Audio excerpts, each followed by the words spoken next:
Now let us look at this question. अब इसके अंदर क्वेश्चन के अंदर ध्यान से देखो कि हमको ये प्रूव करना है कि हमारा जो डोमेन है वो ये होएगा एंड लॉग के बेस में भी लॉग है ना। तो हमने बेस की क्या प्रॉपर्टीज देखी थी कि जो बेस होता है वो हमेशा 0 से बड़ा होता है और बेस कभी भी 1 नहीं होता। और हमारे दो तरह के कर्व्स बनते हैं लॉग के अंदर। एक किस तरह का कर्व, जब a की वैल्यू 1 से बड़ी होती है, and the second one is like this when a is less than 1 but greater than 0। तो इस इस कर्व को ध्यान में रखते हुए हमारे दो केस बनने वाला है।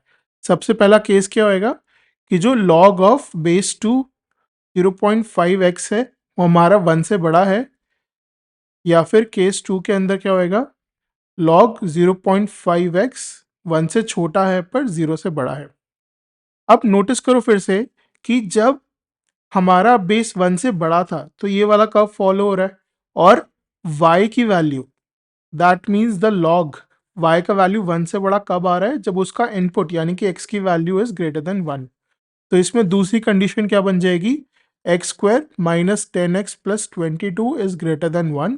एंड सिमिलरली जब हमारा बेस 1 से छोटा था 0 से बड़ा था, तब y की वैल्यू पॉजिटिव कब है, जब x 1 से छोटा है पर 0 से बड़ा है, यानी कि x square minus 10x plus 22 की वैल्यू 1 से छोटी होगी और 0 से बड़ी होगी। तो ये सारी कंडीशंस को साथ में लेकर के इन इनइक्वालिटीज को सॉल्व करेंगे तब हमारा डोमेन आएगा। तो सबसे पहले इस इक्वेशन ए को सॉल्व कर देते हैं। इक्वेशन ए में हम क्या बोल सकते हैं कि 0.5x is greater than 2 to the power 1, यानी कि x is greater than 4। And condition B को जब सॉल्व करेंगे तो क्या मिलेगा, एक्स स्क्वायर माइनस 10x प्लस 21 is greater than 0। Middle term split कर लेंगे इसको तो x माइनस 7 x माइनस 3 आ जाएगा। इसका क्या मतलब, ये 3 और 7 हमने साइन डायग्राम बनाया, तो x की वैल्यू क्या आ गई यहाँ से, माइनस इन्फिनिटी से 3 यूनियन 7 टू इन्फिनिटी। अब ये सब लिखने का ऐसा इतना ज़रूरी नहीं है, what we should follow is the sign diagram, that is it.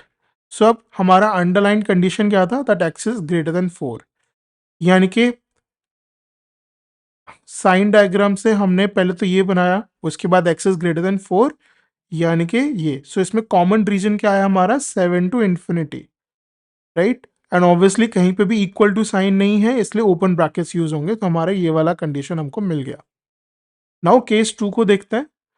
Now in equation number C हम लोग क्या लिख सकते हैं, that log of 0.5 the base, so this is base 2, is less than 1, this is greater than 0, यानी कि 0.5x is less than 2 and is greater than 2 to the power 0 is 1, यानी कि जो x की वैल्यू है वो हमारी 4 से 2 के बीच में आने वाली है। That is the condition using our equation number C. इसको भी साइन डायग्राम से यहाँ पे बना लेता है, 2 एंड 4, और हमारा x यहाँ से 2 और 4 के बीच में जाने वाला है। नाउ इक्वेशन नंबर डी से हमको क्या मिलेगा, that x square minus 10x plus 22 is less than 1 and greater than 0. Now we can write this as two separate equation. तो 0 is greater than x square minus 10x plus 22, और दूसरा हमको क्या मिला, x square minus 10x plus 22 is less than 1. तो x square minus 10x plus 21 is less than 0. x minus 7 x minus 3 is less than 0. तो x की value sign diagram में यहाँ पे मार्क कर लेते हैं 3 और 7 से। 3 इज हेयर, 7 कहीं बाहर होगा, सो 3 और 7 के बीच में हमारी x की वैल्यू लाई कर रही है। एंड देन इक्वेशन डी के सेकेंड पार्ट से हम देखते हैं कि हमको क्या मिलेगा। So X square minus 10x plus 22 is greater than 0। अब instead of middle term splitting मैं यहाँ पर फाइंडिंग द स्क्वायर्स वाले प्रोसेस से करूंगा, बिकॉज मुझे दिख रहा है यहाँ पे कि x square minus 10x plus 22, इसमें अगर मैं 3 ऐड या सब्ट्रैक्ट कर देता हूँ तो ये सारा मिलकर के मेरा x माइनस 5 का होल स्क्वायर बना देगा, राइट। तो मैं क्लियरली यहाँ पे क्या लिख सकता हूँ, x माइनस 5 का whole square is greater than 3, या फिर x minus 5 is greater than √3, या फिर x minus 5 is smaller than minus √3। तो x 5 प्लस √3 से बड़ा आ गया, या फिर x is smaller then 5 minus √3। तो अगेन इन दोनों को हम अपने साइन डायग्राम में यहाँ पे मार्क कर लेंगे। तो 5 प्लस √3 की वैल्यू क्या होगी, this is 1.732, this is 6.732, and ये हो जाएगा 5 माइनस 1.732, तो दिस इज 3.27, राइट। सो यहाँ पे हमने ये दोनों पॉइंट्स मार्क कर लिए, 5 माइनस √3 एंड यहाँ पर आ गया 5 प्लस √3। सो x की वैल्यू 5 माइनस √3 से छोटी है या फिर 5 प्लस √3 से बड़ी है। अब देखो सारी कंडीशंस हमारी कहाँ पे मीट हो रही है, सिर्फ यहाँ पे इन दोनों के बीच में, यानी कि 3 और 5 माइनस √3 के बीच में।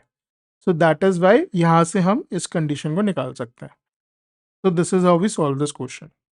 सो एक बार ये डायग्राम को दोबारा बना लेते हैं for the sake of clarity. तो हमने जब ये नंबर लाइन बनाया तो हमारे पास जो की पॉइंट्स आए उनको हम मार्क कर लेते हैं। 5 माइनस √3, यहाँ पे 4, फिर 5 प्लस √3 एंड यहाँ पे आया 7। तुम्हारी पहली कंडीशन क्या है कि 2 और 4 के बीच में लाई करेगा। दूसरा कंडीशन क्या है कि 3 और 7 के बीच में लाई करेगा।